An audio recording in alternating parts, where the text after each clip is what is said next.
This is Hannibal here from the HannibalTV.com with my weekly review of Dave Meltzer's Wrestling Observer newsletter, the points I find interesting in it.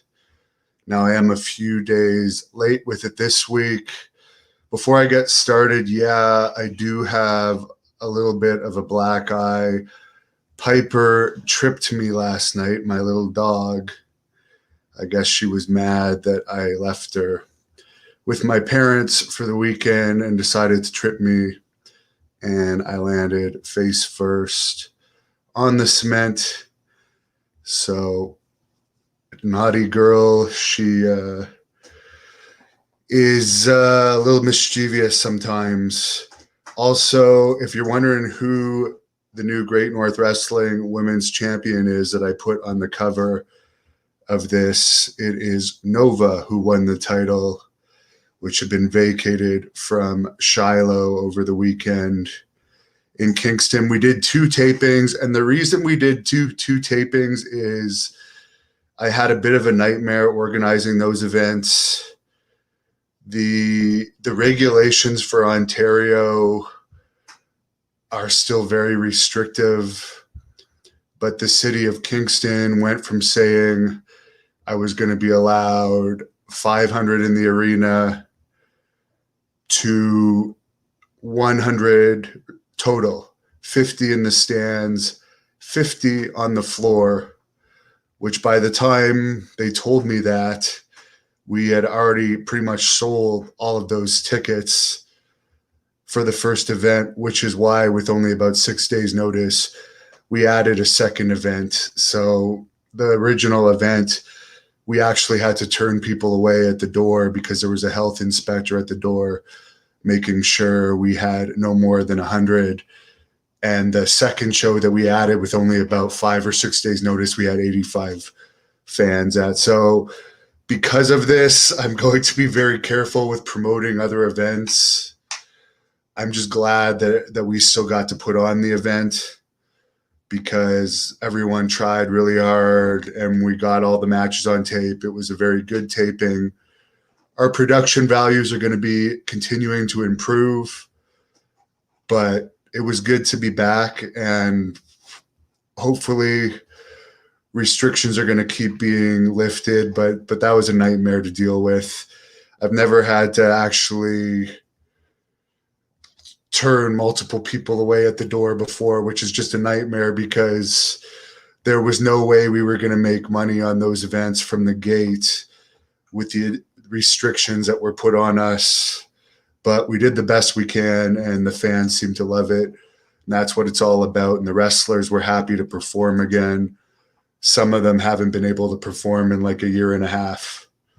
So that's my report on the Great North Wrestling event. There's already some of the matches posted on the Hannibal TV, more to come. And some of the matches are actually going to be broadcast by Pro Wrestling Noah in Japan.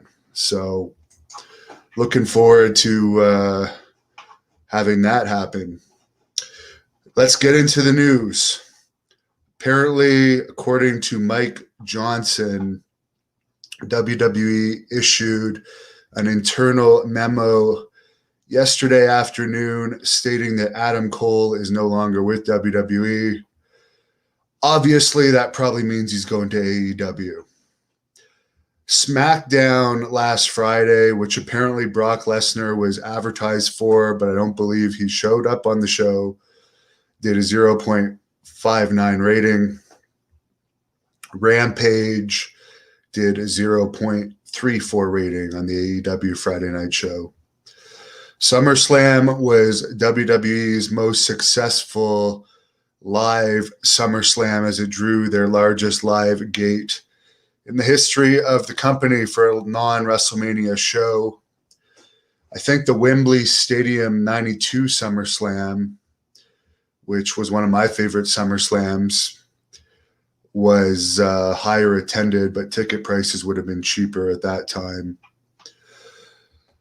Nick Khan, the president of WWE, did an interview with Ariel Helwani, who apparently he used to represent And he said, quote, in terms of an NXT rebrand, look for it in the next couple of weeks. It's going to have a whole new look. It's going to have a whole new feel. And we believe, because of a lot of the indie wrestlers, if you will, have come through our system and are in the system with SmackDown and Raw now, we don't want to just keep doing the same thing. We want to look elsewhere for great young talent, end quote. So in other words, they don't want to hire wrestlers. They want to hire other athletes. Good luck to you. That's not going to be successful. I'm sorry. I've talked about it before. The Road Warriors were green when they were still higher, but there was territories. They had gone to wrestling school. Ultimate Warrior got his push early, but he had gone to a wrestling school and been through the territories. Goldberg was probably the most successful wrestler to go straight from the power plant to WCW and become a mainstream star. That is one in the history of wrestling. The Fiend and Roman Reigns both came from FCW. Braun Strowman, they both came, never had to do the independents, were spoiled their whole careers. In the Fiend's case, his dad was in the Hall of Fame and an agent, so he got that special treatment. Roman Reigns is from the Rock's family. He's a former CFL player. But they never reached the success of a Goldberg. So I just think it's bad. You don't scout NHL hockey players from football. Just doesn't work that way. And as I said, I had a couple CFL tryouts with no CFL experience. I did pretty good. I actually had a lot of fun, particularly at the Princeton one. But they told me to go play semi-pro for a year and come back with footage. They didn't want to just sign me to the practice squad right away. So, I mean, I didn't want to get to training. I didn't like football enough. So, I mean, it's the same thing. If you want to hire people that have never liked wrestling enough to actually become a wrestler, they're not going to have the passion and the drive to be successful. And NXT isn't even doing house shows anymore. So where are they going to get their experience from? Gable Stevenson met with Vince McMahon over the weekend in Las Vegas. Apparently he did not meet with Dana White. Now, Gable Stevenson, he could be an exception. He's an Olympic gold medalist, an NCAA champion. So that's a little bit different. And he has done amateur wrestling, which is similar, and he is a wrestling fan. He follows wrestling. He could be, I mean, Kurt Angle, you could say did it, but he did work the Memphis territory. But Kurt Angle was another exception, but Angle was never over as much as Goldberg. For the Summer of Cena, WWE shows, both house shows and TV tapings. There's still that Madison Square Garden SmackDown combined show in September. But he sold an average of an extra 2,584 tickets after he was announced in the shows that had tickets that were already on sale. That was an average of a 46% increase in ticket sales. Pat Mcafee tested positive for COVID after SummerSlam, so he's going to be off about 2 weeks recovering from that.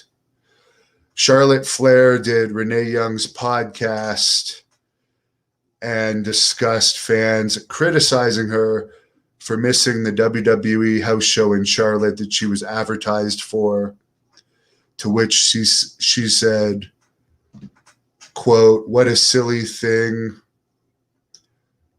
end quote. She asked for the time off and was given the time off. Granted, Meltzer saying this, being advertised the show is on WWE. Then Charlotte went on to say, quote, "I actually thought people would be more like, wow, that's how much her relationship means to her," end quote. Well, Charlotte, when you're advertised for a fucking show and fans buy tickets to see you at a show you're advertised on and you're not there, You think they're going to say, oh, that's sweet. She's going to watch her boyfriend wrestle in Mexico, even though we spent a fortune on WWE tickets to see you. I realize you had the time off, but WWE kept advertising you for the show. So all of this was one of the things that also led to WCW's downfall. And I mean, apparently WWE did this with saying Lesnar was going to be on SmackDown last week and he wasn't. When you advertise people that don't appear on shows, those fans do not come back the next time because they get pissed off and they feel ripped off. So the more this happens, the more it's going to affect the company. And it's just funny. I mean, if I buy a ticket to see Kiss and Gene Simmons is going to support her, his wife that's in a play or doing a movie somewhere, and it's a different singer than Gene Simmons, you think I'm going to go, oh, that's so sweet. He loves his wife so much. Now I got to see the replacement. Like, it makes no sense. Don't advertise people that aren't going to be there. This other shady company, SWE Fury, has done this 2 events in a row, and they've recently lost their TV deal. Advertising people that aren't going to be on the shows. This past weekend, they did a show that they advertised Teddy Long for, Scott Steiner, Selena De La Renta, and Chavo Guerrero. None of them were at the show. They didn't provide any reason why any of them weren't on the show. They'd also said the show was going to air live on Facebook, and apparently it didn't. They didn't announce anything about fans getting refunds. So it's that kind of crap why the company like SWE is going down the shitter right now too. I understand they canceled their September 11th show. You can't lie about people that are going to show up. You did it for your Lubbock show too. Advertise people and they don't show up. I mean, it eventually affects your business. Natalya made a quick return after an ankle injury on SmackDown this weekend after having surgery. Apparently, she had a state-of-the-art procedure that got her back in 3 weeks, and she didn't have to drop the tag team titles. As I said before, thank God she's in WWE and has access to that. In Canada here, you're looking at least like a 6-month wait on average to get surgeries. And COVID, man, it's even worse. Just to get an MRI, it's 6 months a lot of the times. It's free healthcare, but it's real slow. WWE and other companies' attendance. WWE for SmackDown in Phoenix, August 20th, had 8,000 paid, 1,500 comps for a total of 10,000.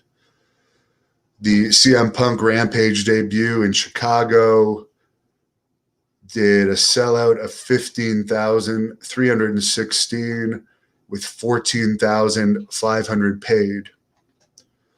Ring of Honor at the ECW Arena, August 20th, did 390, which, by the way, I think the Battleground Championship Wrestling show, September 18th, that I'm going to be covering, featuring Rob Van Dam, Sabu, Matt Hardy, Brian Cage, Raven, Lil Guido, a bunch of other stars. I think that has a really good pre-sale right now. So I suggest people get tickets for that, September 18th. August 21st, ROH did a little bit better. Same place, 482 fans. August 22nd, WWE in Denver did 6,168 fans. August 23rd, WWE Raw in San Diego. The taping there did 5,700 paid, 7,000 total in the building. August 23rd, NXT in Orlando did 180 fans. August 25th, the AEW tapings in Milwaukee. or Milwaukee, as they said in Wayne's World, is the proper way that the Indians used to pronounce it. Did 5,200 paid and 5,000. Sorry, that was the AEW Dark and Elevation and Rampage taping and Dynamite tapings, not Rampage. 5,200 paid, 5,600 total, and CM Punk was on that card. In other wrestling news, I would consider him a friend. I'm friends with one of his daughters, Brick Bronski, real name Jeff Beltzner, who wrestled from 85 to 98 under the name Brick Bronski, passed away August 23rd due to complications from COVID, but he also had underlying health issues. He'd been in a coma. I think I was the first wrestling reporter to announce it. His friend Doug had told me about it, and Doug's going to be appearing on my show in a week or two. Meltzer says the two things he was best known for are his fight with Brian Pillman in Calgary in '88 and starring in several movies, including Sergeant Kabuki Man, NYPD, Class of Nukem High 2, Subhumanoid Meltdown, and Class of Nukem High 3, The Good, the Bad, and the Subhumanoid. Now, if you are a weed smoker, I would suggest you smoke something before watching those. Bronski had been a high-level bodybuilder and powerlifter who was trained in pro wrestling by Brad Reagans and Mr. Hito, and had a good run in Stampede Wrestling, did some WWE matches. There is a great 3-hour interview with him on my channel, and we were supposed to do a part 2, and I'm very sad that it never happened. Never, ever did I expect him to pass away. It's really sad that he passed away. He had his kids are in their early 20s. He's got 3 kids, actually 2 daughters and a son. So I felt like we were friends, and I'm really sorry about that. I think I still have the movie cover here, but the Masked Mutilator wrestling movie. Yeah, I do. I should clean my desk. Let me get it. The Masked Mutilator. It's actually a great movie. If you like horror movies, even though it was just released recently, they filmed it in the 90s, and it's up on YouTube Movies. I would highly recommend it to horror movie fans, particularly if you're an 80s horror movie fan and you also like wrestling. Ed Asner, who played in the original Wrestler movie with Vern Gagne, passed away at 91 this weekend. Trevor Murdoch beat Nick Aldis, who had held the title way too long. I think something like 3 years. Was stale, beyond stale, actually. Won the title over the weekend in St. Louis. They sold 856 tickets on a card that featured Ric Flair. So even though I wouldn't say Trevor Murdoch, if I was in charge of the NWA, and you fans can write who you would have made champion in the comments, I like Trevor Murdoch. He was trained by Harley Race, but you couldn't exactly say he's hot. You couldn't exactly say he's going to bring a lot of notoriety to the NWA product and boost its popularity a lot. I mean, there's a match of his on this channel that in 3 or 4 months has a couple thousand views, and that was an NWA national title defense. Like I would have, with all the money Billy Corgan has, I would have put it on Braun Strowman. I mean, he is fresh off WWE. He would have put a lot more eyes on the product. That's just my opinion, and I'm not even a Braun Strowman fan. I'm just thinking to myself, who could have brought more eyes to the product? Trevor Murdoch has been in the NWA this whole time. It seems like he's wrestled all this a million times, to be perfectly honest with you. It seems like that was the most common opponent. So it's like I would have liked to have seen a fresh face that would have brought more attention to the product rather than a guy that's been there all along and really isn't that hot of a wrestler. But I wish him luck. I got no personal issues with him. I've interviewed him, but I'm not surprised by that choice. I'm not sure that that's the best publicity choice. They're very lucky at the NWA that AEW is working with them and publicizing them. CMLL lost one of their top stars this week. Mystico has left the promotion after announcing they've pulled out of Dallas on September 11th. The MLW taping in Tijuana that they were working with the Crash for is also canceled. It was going to be on the same day. Meltzer says he's not sure what happened.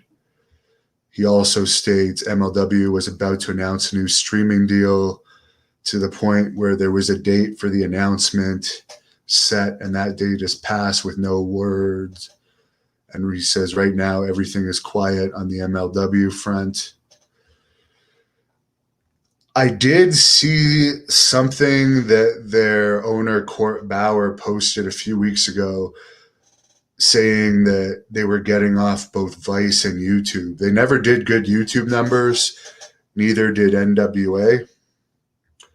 Considering the amount of money both those companies have, I get like a incomparably higher amount than both of those companies, considering I'm just a regular person. Not a rock star or a lawyer like Court Bauer with a lot of connections, but who knows what's going to happen with MLW. There's some people on their roster that I'm friends with, obviously, such as Joseph Samael, who is the owner of PCW Ultra, who I work with, and actually PCW Ultra content airs on this channel. So who knows? In MMA news, Jake Paul beat Tyrone Woodley over the weekend. A lot of people are mad, but the bottom line is the boxing people can be as mad as they want. As long as those pay-per-views are selling a lot, they're going to keep having those matches because it's a business. And, I mean, even Logan Paul, Jake's brother, appeared on, I think it was Raw or SmackDown. I forget. I'm so sorry. I forget if it was Raw or SmackDown last week. But it was like one of the highest ratings of the year, the second or third highest rating of the year. UFC on ESPN 29, August 21st, did a 0.16 for the prelims, 0.34 for the main card. So wrestling does usually beat UFC in ratings. Doesn't beat them in pay-per-views, but in ratings, yes. Get into someone else. Victor Murphy says hello. Carlos says congratulations on our event and getting those matches in with Noah.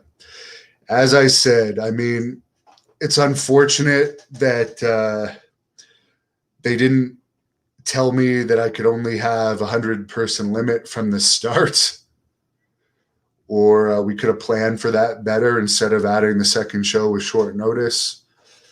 But it was still better than having tapings in front of no fans. The fans that were there were really loud. And I mean, Jeremy Prophet and Mike Bailey had an amazing match. The second event. And I know Jeremy Prophet in his post-match interview was almost in tears just because he was so happy to wrestle again. Because for us Canadians, like, it's been brutal. When wrestling is your passion and you can't do your passion, it's terrible. So to get in front of the fans and feel the live audience to these wrestlers, it's great. Brian Rose collapse. Victor Murphy says 4:20. Well, I'm working out at 6. It's only 5:30 here now, so I won't be doing that. But I am wearing a tweed hat, which is a plant in Smith Falls, Ontario, where Great North Wrestling goes pretty much every year. And guess what they do there? They grow weed because it's legal here in Canada. Robert said he saw Raw tonight, and he was happy to see Nia Jax versus Charlotte. Did not see it. Desmond says Kiss has just signed for residency in Las Vegas. Someone giving the puff puff sign. Matt checking in from North Carolina. Mark is saying what Piper did to me looks nice. Yeah, thanks a lot, Piper. She's under the table sleeping right now. Who is that in the thumbnail? That is Nova, the new Great North Wrestling Women's Champion of Canada. Her match is going to be posted soon. The $1 Million Man, Bill, has tipped me $20. Really appreciate your contribution, Bill. Bill, type me in some names you'd like to see me do interviews with in the next month or so. D1 says Trevor Murdoch as champ is lazy booking by Corgan. Just a vanity project. Not a bad wrestler. Was fun in a tag team, but a world champion, not for me. I mean, he's also not in good shape. You could check out his match on here. I'll post it right now. Is the match that we put on the Hannibal TV that we got permission for, and I own the copyright rights to for that. Hold on. He looked extremely fat, so I hope he at least lost some weight since then. It was posted on March 5th, and it has 4,000 views since March 5th. So again, not extremely hot, but like I personally, if I had the money that Billy Corgan had, I just posted that in the clips if you want to see Trevor Murdoch in action. But I don't know if he's a needle mover, as the WWE president, Tony Khan, would say. Anthony, I said it at the start, Piper tripped me. I fell face first on the pavement. Desmond says AJ Lee is hot. I'll tell you a piece of trivia, Desmond. AJ Lee was signed from the same WWE tryout camp I was signed from. And yeah, she was hot even back then. She certainly wasn't skilled then. They signed her for her looks. And my contract was rescinded because I had a medical issue. For everyone that says, all the trolls that like to say, Hannibal, you were not good enough for WWE. Well, I was actually signed by them. I had a medical issue, which I got fixed, but then they see me as damaged goods. So thanks a lot for the tip, Bill. I'm going off to the gym, and I'll talk to you guys later. Have a great day. Thank you for watching the Hannibal TV. Please like this video if you enjoyed it, and click the subscribe button to not miss any of our latest shoot interviews, match videos, or news updates.